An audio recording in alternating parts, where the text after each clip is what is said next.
आ, संजय भाई देखें कि जो बात आपने कही उपेक्षा की बात, और यही पहले हम उत्तराखंड की बात करते हैं तो लंबे अंतराल से हम उत्तराखंड को देख रहे हैं। एक समय पर राज्य बनने के बाद पहली निर्वाचित सरकार बनाने वाली कांग्रेस की जड़ें इतनी मजबूत थी कि यहाँ कांग्रेस का ठीक ठाक वजूद था। एनडी तिवारी साहब चीफ मिनिस्टर बने, पूरा 5 साल कांग्रेस चली। लेकिन वो कांग्रेस किस तरीके से चली, कैसी चली, भीतरघात और अंदर खाने संघर्ष, लड़ाई झगड़ा, उनको भी अंदर खाने जो है 5 साल तक अपनों से ही चुनौतियाँ मिलती रही विपक्ष की बजाय। तो राज्य बनने के बाद कांग्रेस ने सरकार बनाई, कांग्रेस का वजूद यहाँ ठीक ठाक था। लेकिन जो भीतर खाने का संघर्ष था, जो भीतर खाने का लड़ाई झगड़ा था, वो जो शुरू हुआ उस समय से आज 22 वर्षों तक लगातार निरंतर जारी है।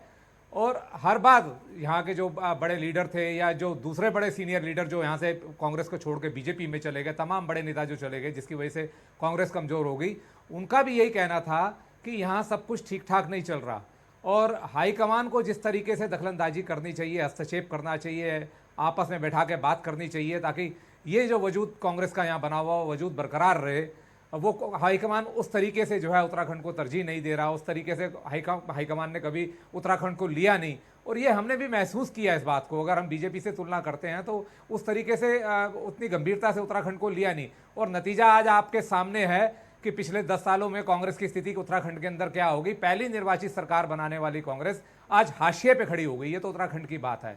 अब राष्ट्रीय परिप्रेक्ष्य में अगर कांग्रेस को देखते हैं, देश की सबसे पुरानी पार्टी और देश पर सबसे ज़्यादा राज करने वाली पार्टी की आज पूरे देश में आप देख रहे हैं क्या स्थिति हो गई है। उत्तराखंड को आप देख लें, आप हिमाचल को देख लें, आपने राज्यों की बात करी, आप हरियाणा को देख लें, आप पंजाब को देख लें, आप मध्य प्रदेश को देख लें कि जहाँ बनी हुई सरकार इन्होंने खो दी, आप राजस्थान को देख लें, तो किस तरीके से आज कांग्रेस के बीच में संघर्ष चल रहा है। तो ये कहीं ना कहीं जो एक तो सीनियर लीडरशिप की जो सीनियर लीडरशिप को जो बदलते दौर में एक तो नई रणनीति पे काम करना चाहिए था, मुझे लगता है कि वो नई रणनीति पे काम नहीं करा। और जिस गंभीरता से हाईकमान को इस पर काम करना चाहिए था, एक वो नहीं किया। और समय रहते चीज़ों को जो भापना चाहिए था, चाहे वो मध्य प्रदेश की बात हो, चाहे पंजाब की बात हो, चाहे उत्तराखंड की बात हो, चाहे हिमाचल की बात हो, मेन बात है नीरज भाई नब्ज नहीं पकड़ पा आज ये जो गुलाम नबी आज